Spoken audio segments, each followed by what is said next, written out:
గఫూర్ గారు మీకు చాలా పాయింట్స్ మీ ముందు పెట్టారు. ఇంకోటి కూడా చెప్పారు, ఇట్స్ నాట్ టూ లేట్ అని. నాట్స్ టూ లేట్ కూడా కాదు, ఐ మీన్ 1 year, అలాగని నాట్ 2 yearly కూడా కాదు ఇది. అయితే ఇదే పదాన్ని ఇంకో రకంగా చెప్తున్నారు అక్కడ జగన్మోహన్ రెడ్డి గారు. 1 సంవత్సరం అయిపోయింది, ఇంకొక 4 సంవత్సరాలు కళ్ళు మూసుకుంటే సరిపోతుందని చెప్పేసి. మరి ఆల్రెడీ క్షేత్రస్థాయిలో ఉన్నటువంటి వాస్తవిక పరిస్థితిని గఫూర్ గారు చెప్పారు. ఇప్పుడు గఫూర్ గారు ఏమి అదేంటి ఈ ప్రభుత్వానికి వ్యతిరేకంగా, గత ప్రభుత్వం అరాచక పాలన పోవాలని కోరుకున్న వ్యక్తుల్లో ఆయన కూడా ఉన్నారు, ఆయన ఓపెన్గా చెప్తున్నారు. కాబట్టి ఒక మంచి పరిపాలన కావాలని కోరుకుంటే అంతకన్నా దిగదుడుపుగా ఉంది క్షేత్రస్థాయిలో అని చెప్తున్నటువంటి ఆయన మాటల్ని మీరు ఖచ్చితంగా పరిగణలోకి తీసుకోవాల్సింది. మీరే కాదు, పై స్థాయి వరకు తీసుకువెళ్లాల్సిన అవసరం ఉంది.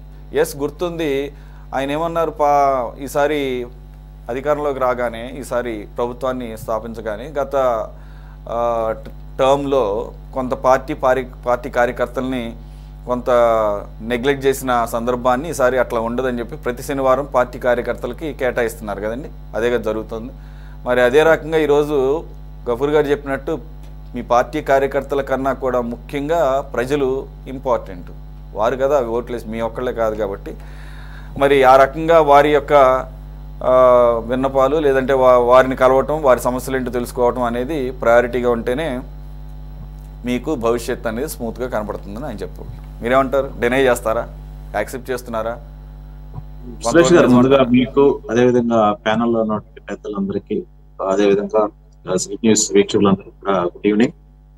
ముందుగా మనం క్లాష్ లో చనిపోయినటువంటి అందరూ కూడా ప్రగాఢ సంతాపం తెలియజేస్తున్నాం మా పార్టీ తరఫున. ఇప్పుడు పెద్దలు గఫూర్ గారు చాలా విషయాలు తీసుకొచ్చారు. ఆయన అంత ఫ్రస్ట్రేషన్ లో కూడా మా ప్రభుత్వానికి 35 మార్కులు వేసాడంటే మేము సక్సెస్ అయినట్టు. ఎందుకంటే ఆయన బాధ నాకు ఆయన ఫ్రస్ట్రేషన్ ఏం లేరు, ఆయన ఫ్రస్ట్రేషన్ తీసింది కాదు, బాధతో వేసింది. I'm coming to that. Okay, actually Babu garu availability ప్రజలకు అందుబాటులో ఉండట్లేదు, ఆయన పూర్తిగా అధికారులను చుట్టుపెట్టుకొని ఉంటున్నాడు అని చెప్పేసి ఒక మాట అన్నారు. సార్, యాక్చువల్లీ మా తెలుగుదేశం పార్టీ మేము అదే ఎన్డీఏ కూటమి అధికారంలోకి వచ్చిన తర్వాత నుంచి కూడా మేము పార్టీ కార్యాలయంలో ప్రజావేదిక ఏవైతే గ్రీవెన్స్ క్లియర్ గా కూడా ప్రతిరోజు గ్రీవెన్స్ చేస్తా ఉన్నాం.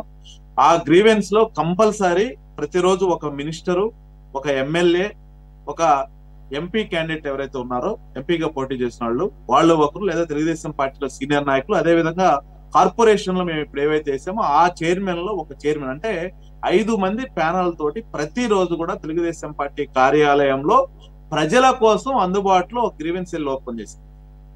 అది కార్యకర్తల కోసం పెట్టింది కాదు.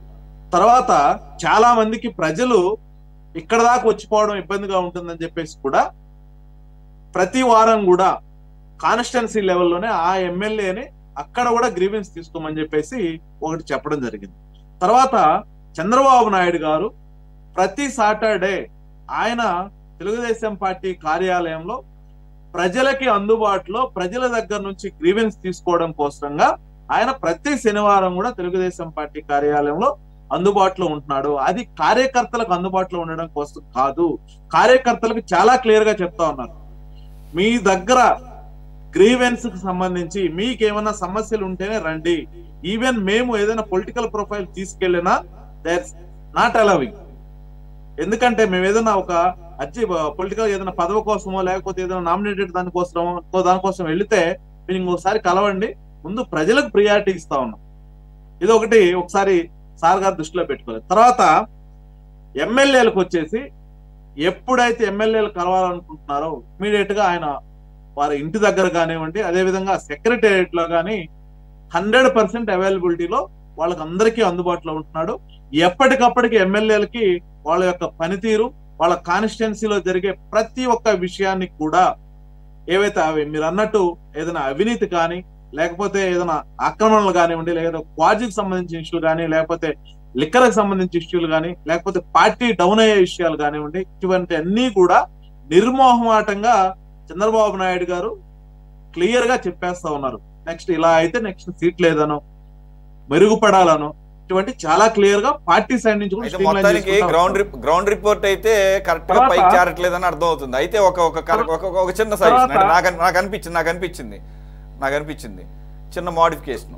ఇప్పుడు ఈ రాష్ట్రంలో మీరును జగన్మోహన్ రెడ్డి ఒకటే కాదు, మీ రెండు పార్టీలే కాదు, ఇంకా వేరే విపక్ష పార్టీలు ఉన్నాయి, కమ్యూనిస్ట్ పార్టీస్ ఉన్నాయి, కాంగ్రెస్ కూడా ఉంది. కాబట్టి గ్రౌండ్ లెవెల్లో మీకు సరైనటువంటి రిపోర్ట్స్ చేరవేయబట్టలేదు అనేది క్లారిటీ వచ్చేసింది. కాబట్టి అక్కడ జరుగుతుంది ఒకటి, పైకి వెళుతుంది ఒకటి. వినండి సార్, వినండి. ఓకే, కరెక్టే. ఓకే, గఫూర్ గారు చెప్పింది దాంట్లో గఫూర్ గారు చెప్పింది కొద్దిగా ఎగ్జాగరేషన్ ఉందనుకుందాం అండి. ఓకే, దాంతోపాటు అఖిల పక్షాలను పిలవటం, వాళ్ళతో కూడా టైం టు టైం మీట్ అవ్వటం ఎంత టైం పడుతుంది? గంటలు ఏమో పట్టదు కదా. వాళ్ళు ఏం చెప్తున్నారు ఇప్పుడు? గఫూర్ గారు చెప్పిందే దాన్ని రిటర్న్ గా ఒక్క నిమిషం ఆగండి. గఫూర్ గారు ఒక్కళ్ళే రారు కదా, ఆ పార్టీ తరపున కొంతమంది వస్తారు, సిపిఐ పార్టీ తరపున కొంతమంది వస్తారు, కాంగ్రెస్ తరపున కొంతమంది వస్తారు. అసలు ఆయనకి రావాలనంటే జగన్మోహన్ రెడ్డి గారిని కూడా రమ్మని చెప్పండి.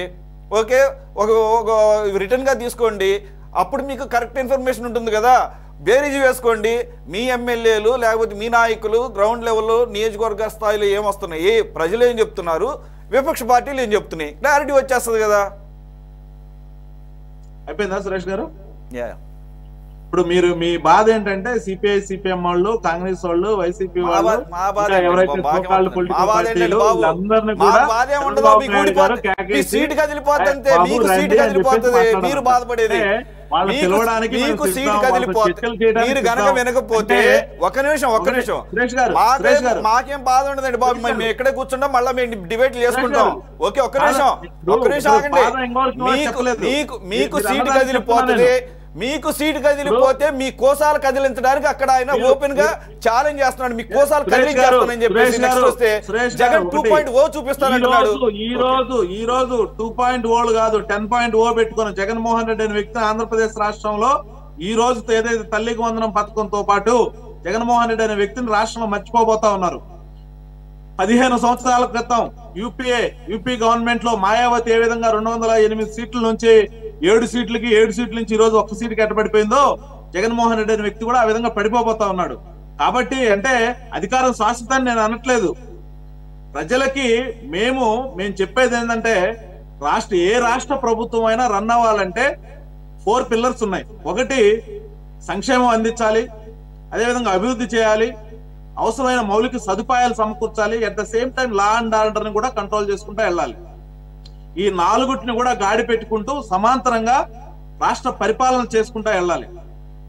వీటి కోసంగా గడిచిన 1 year మీరు చూశారు, ఆంధ్రప్రదేశ్ రాష్ట్రంలో జగన్మోహన్ రెడ్డి 30,000 కోట్ల రూపాయలు ఏవైతే బకాయిలు పెట్టుకోయారో ఆ బకాయిలన్నీ కూడా కట్టుకుంటూ ఈ రోజు రాష్ట్రంలో ఏవైతే మేము ఇచ్చిన సూపర్ 6 హామీలు, ఈ సూపర్ 6 హామీలతో పాటు దాదాపు 120 పైగా పనులు చేసినటువంటి పరిస్థితి. ఇందాక గఫూర్ గారు ఒక మాట అన్నారు, ఏంటంటే రాష్ట్రంలో వీళ్ళు చెప్తా ఉన్నారు ఉద్యోగాలు వచ్చాయి, పరిశ్రమలు వచ్చేసాయి, ఎక్కడొచ్చాయి నాకు కనిపించట్లేదు అని చెప్పి సూపర్ 6 చెప్తా ఉన్నారు. సూపర్ 6 లో మేము చెప్పాం, ఈ రోజు కూడా కట్టుబడి ఉన్నాం, 20 లక్షల ఉద్యోగాలు ఆంధ్రప్రదేశ్ రాష్ట్రంలో నిరుద్యోగ యువతకి కల్పించే బాధ్యత మా యువ నాయకుడు, అదేవిధంగా ఎన్డీఏ కూటమి ప్రభుత్వం ఏదైతే ఉందో దానికి కట్టుబడి ఈరోజు ఆంధ్రప్రదేశ్ రాష్ట్రంలో ముందుకెళ్తా ఉంది. దానిలో భాగంగానే ఇప్పటి వరకు ఈ 1 year లోనే 5 సార్లు ఇన్వెస్టర్స్ తో ఈ రాష్ట్రంలో భేటీ అవడం జరిగింది. దానిలో ముఖ్యంగా నేను కొన్ని చెప్తా ఉన్నాను. ఏదైతే NTPC green Pudimaka Anakapalli, Arcelor Mittal Anakapalli, BPCL Ramayapatnam Nellore, అదేవిధంగా రిలయన్స్ ఇండస్ట్రీస్ అనంతపురం చిత్తూరు జిల్లా, కడప ప్రకాశం, ఇండోసోల్ రామాయపట్నం నెల్లూరు, సత్యవేడు రిజర్వాయర్ ఇన్ఫాసిటీ శ్రీ సిటీలో, ఏపీ ఎన్జీఈఎల్ అనంతపురం సత్యసాయి జిల్లా, Astha green energies Kadapa Annamayya, AM green ammonia Kakinada, Navayoga engineering Alluri, ఇవన్నీ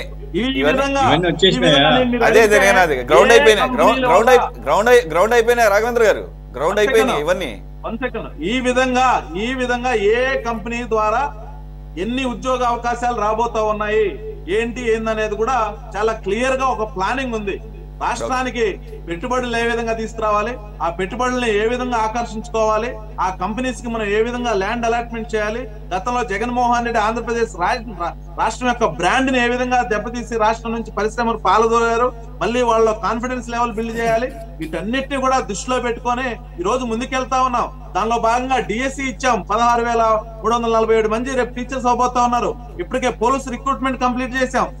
ఈ విధంగా ప్రతి ఒక్కటి కూడా చేసుకుంటా వెళ్తా ఉన్నాం. ఇది ఒక మనం పెట్టుబడులు కానీ మౌలిక వసతులు క్రియేట్ చేసుకుంటా ఉన్నాం. అదే విధంగా వెల్ఫేర్ విషయంలో పెన్షన్ ఇచ్చాం, అదే విధంగా దీపం పథకం ఇచ్చాం. ఇంకా ఇప్పుడు కొత్త మొత్తం అన్ని కూడా ఏవైతే చాలా పథకాలు మనం చేసినటువంటి పరిస్థితి, అన్నా క్యాంటీన్లు, ఈ విధంగా చాలా చేయడం జరిగింది. అంటే నేను ఇక్కడ ఒకటే చెప్తా ఉన్నా అండి, మనము ఎప్పుడు కూడా ఇప్పుడు ఈ ప్రభుత్వము, ఎందుకంటే ఒక అంధకారంలో ఉన్న ఆంధ్రప్రదేశ్ రాష్ట్రాన్ని ఒక అరాచకత్వంలో నుంచి ఈ రోజు ఇప్పుడిప్పుడే బయటకు వస్తా ఉన్నాం. మన రాష్ట్రం మీద, మన రాష్ట్రంలో ఎంతో మంది యువతున్నారు, మహిళలు ఉన్నారు, రైతులు ఉన్నారు. వీళ్ళందరినీ కూడా కాపాడుకుంటూ రాష్ట్రం అభివృద్ధి బాటలో ముందుకెళ్తా ఉన్నాం. పెద్దలు చెప్పారు, అటువంటి వాళ్ళు పెద్దలందరి సలహాలు కూడా తీసుకొని ఖచ్చితంగా ఈ ప్రభుత్వం ముందుకెళ్తా ఉంది. ఇక్కడ వన్ సైడెడ్ వెళ్ళట్లేదు. చంద్రబాబు నాయుడు గాని ఎన్డీఏ కూటమి గారు కానీ చాలా క్లియర్ గా ఉంది. ఈ రోజు తల్లికి వందనం మేము ఇస్తూ ఉన్నాం. తల్లికి వందనం మేము ఇస్తా ఉంటే ఈ వైసీపీ వాళ్ళు ఏం చేస్తా ఉన్నారు, మళ్ళీ దాన్ని కూడా తప్పుడు ప్రోపగాండా. వాళ్ళకి చేత కాలేదు, ఇద్దరు బిడ్డలకు ఇస్తా ఉన్నారు, ఒకరికే ఇచ్చారు, వాళ్ళకి అది చేత కాలేదు. ఈ రోజు మేము ఇస్తా ఉన్నాం, మేము ఇస్తామంటే ఇంకా దాంట్లో లొసుగులు ఎత్తుక్కుంటా ఉన్నారు. 87,000 మంది ఉన్నారు, 87 లక్షల మంది ఉన్నారు కదా, మీరేంది 67 లక్షల మందికి ఇస్తా ఉన్నారు అని చెప్తా ఉన్నారు. ఇలా ఇప్పుడు మేము చాలా క్లియర్ గా చెప్పాం. చంద్రబాబు నాయుడు క్లియర్ గా చెప్పారు, ఏదైతే జగన్మోహన్ రెడ్డి క్రైటీరియా ఉందో అదే క్రైటీరియా ఫాలో అవుతున్నాం. ఫిల్టరింగ్, ఆ అర్హతలను బేస్ చేసుకొని మేము ఇస్తున్నాం. అదే విధంగా మీరు ఒకరికే ఇచ్చారు, మేము ఇద్దరికి ఇస్తున్నాం అని చెప్పి చెప్తా ఉన్నాం.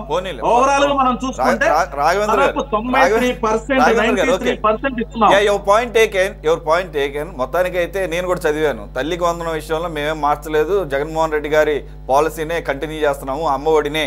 అంటే ఫిల్టరింగ్ విధానంలో మాత్రం ఆయన నచ్చాడు అనమాట, ఫిల్టర్ చేయటంలో. మొత్తానికి అయితే జగన్మోహన్ రెడ్డి నచ్చింది కాదు, ఇక్కడ నచ్చేది నచ్చింది కాదండి. ఫిల్టరింగ్ క్రైటీరియా జగన్మోహన్ రెడ్డి నచ్చితో పెట్టుకోవడం, నచ్చకపోతే పెట్టడం కాదు, జనాల్ని తప్పుదో పట్టించకూడదు అనేది ఇక్కడ. Okay right.